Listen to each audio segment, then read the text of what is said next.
Hi friends, welcome back to the channel. ಹೇಗಿದ್ರೆ ಎಲ್ಲರೂ? So evening time ಸ್ನ್ಯಾಕಿಗಂತ ಏನಾದರೂ ಮಾಡುವ ಅಂತ ಅಂದ್ಕೊಂಡಿದ್ದೆ. ಸೊ ಹಸ್ಬೆಂಡ್ ಹೋಗಿ ಶಿಮ್ಲಾ ಮೆಣಸಿನ್ಕಾಯಿ ತೊಗೊಂಡು ಬಂದರು. ಸೊ ಅದಕ್ಕೆ ಕ್ವಿಕ್ಕಾಗಿ ಶಿಮ್ಲಾ ಮೆಣಸಿನ್ಕಾಯಿ ಬಜ್ಜಿ ಮಾಡುವಣ ಅಂತ ಅಂದ್ಕೊಂಡಿದ್ದೇನೆ. ಈ ರೆಸಿಪಿನ ಶರಣ್ ಅವ್ರು ಮಾಡಲಿಕ್ಕಿದ್ದಾರೆ. ಅವ್ರು ಮಾಡಲಿಕ್ಕಿದ್ದಾರೆ. ಅವ್ರು ಹೇಳ್ತಾರೆ ಯಾವುದೆಲ್ಲ ಇಂಗ್ರೀಡಿಯೆಂಟ್ಸ್ ಬೇಕು, ರೆಸಿಪಿಗೆ ಮಾಡೋದೆಲ್ಲ ಅವರು ಹೇಳಿಕೊಡ್ತಿದ್ದಾರೆ. ಬನ್ನಿ ಕಿಚನಿಗೆ ಹೋಗುವ. ಬನ್ನಿ, ನೀವು ಮುಂದೆ ಹೋಗಬೇಕು. ನೀವು ಇವತ್ತು ಕುಕ್ ಮಾಡೋದು, ನಾನು ಹಿಂದೆ ಬರ್ತೇನೆ. ಹೋಗಿ. ಮೊದಲಿಗೆ ಮೆಣಸಿನಕಾಯಿಯನ್ನು 2 ಭಾಗವಾಗಿ ಕಟ್ ಮಾಡೋಣ. ಸೊ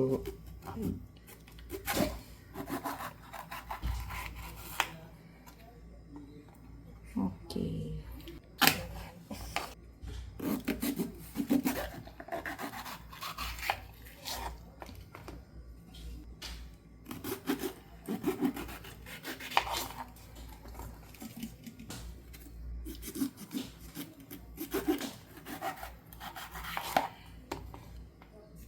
ಸೊ ಫ್ರೆಂಡ್ಸ್, ಈಗ ಮೆಣಸಿನ್ಕಾಯಿ ಕಟ್ ಮಾಡಿ ರೆಡಿಯಾಗಿದೆ. ನೆಕ್ಸ್ಟ್ ಈಗ ಇದಕ್ಕೆ ಬೇರೆ ಯಾವುದೆಲ್ಲ ಸಾಮಗ್ರಿಗಳು ಬೇಕು ಅಂತ ಈಗ ಹೇಳ್ತೇವೆ. ಮೆಣಸಿನ ಬಜ್ಜಿ ಮಾಡಲು ಮೊದಲಿಗೆ ಬೇಕಾಗುವುದು ಕಡಲೆ ಹಿಟ್ಟು, ಸ್ವಲ್ಪ ಕಾಶ್ಮೀರಿ ಚಿಲ್ಲಿ, ಎಷ್ಟು ಸ್ಪೈಸಿ ಬೇಕೋ ಅಷ್ಟು ಹಾಕಿದೆ ಸಾಕು. ಅದಕ್ಕೀಗ ಸ್ವಲ್ಪ ಮೆಣಸಿನ ಹುಡಿಯನ್ನು ಹಾಕಿದ್ದೇವೆ. ಖಾರ ಜಾಸ್ತಿ ಬೇಕಾದವರು ಜಾಸ್ತಿ ಹಾಕ್ಕೊಳ್ಬೋದು. ಸೊ 1 ಟೀ ಸ್ಪೂನು ಜೀರಿಗೆ, ಅದರ ಜೊತೆಗೆ ಸ್ವಲ್ಪ ಹಿಂಗ್ ಪೌಡರ್ ಮತ್ತು ಸ್ವಲ್ಪ ಕಾರ್ನ್ಫ್ಲವರ್.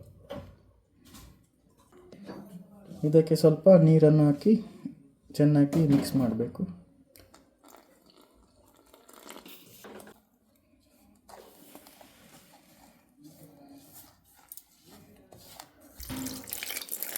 ಸ್ವಲ್ಪ ಕೊತ್ತಂಬರಿ ಸೊಪ್ಪು, ಇದು ಆಪ್ಷನಲ್, ಬೇಕಾದರೆ ಹಾಕ್ಬೋದು, ಇಲ್ಲಾಂದರೆ ಸ್ಕಿಪ್ ಮಾಡ್ಬೋದು. ಸ್ವಲ್ಪ ಫ್ಲೇವರ್ ಸ್ವಲ್ಪ ಒಳ್ಳೆಯದಾಗಲಿ ಅಂತ ಹಾಕಿದಷ್ಟೇ. ಅದರ ಜೊತೆಗೆ ರುಚಿಗೆ ತಕ್ಕಷ್ಟು ಉಪ್ಪು, ಇದನ್ನು ಹಾಕಿ ಚೆನ್ನಾಗಿ ಮಿಕ್ಸ್ ಮಾಡಬೇಕು. ಸೊ ಇದಕ್ಕೆ ನಾವೀಗ ಕಟ್ ಮಾಡಿದ್ದ ಮೆಣಸನ್ನು ಹಾಕಿ ಎಣ್ಣೆಯಲ್ಲಿ ಫ್ರೈ ಮಾಡುವ.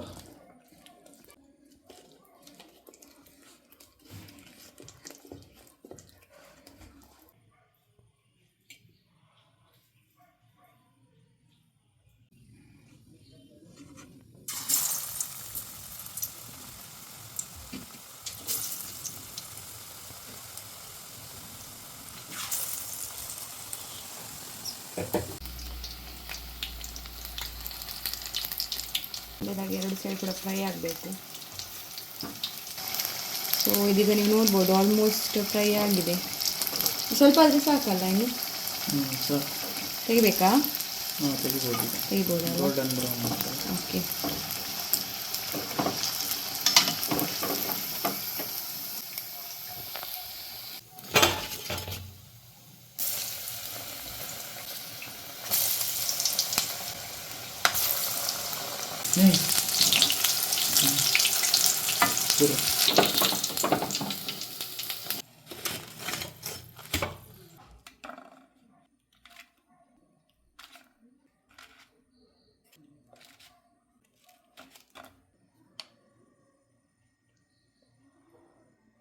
ಏನೇ ಹೇಳಿ ಫ್ರೆಂಡ್ಸ್, ಈ ಕೂಲ್ ವೆದರ್ಗಂತೂ ಈ ಮೆಣಸಿನ್ಕಾಯಿ ಬಜ್ಜಿ ಜೊತೆ ಆ ಈವ್ನಿಂಗ್ ಬ್ಯೂಟಿಫುಲ್ ವೆದರ್, ಅದರ ಜೊತೆಗೆ ಬಿಸಿ ಬಿಸಿ ಚಹಾ ಇದ್ದರೆ ವಾವ್, ಬೆಸ್ಟ್ ಕಾಂಬಿನೇಷನ್ ಅಲ್ವಾ?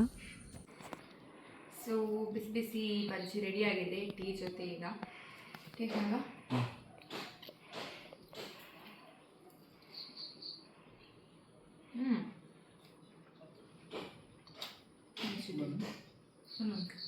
ಒಳ್ಳೆದು.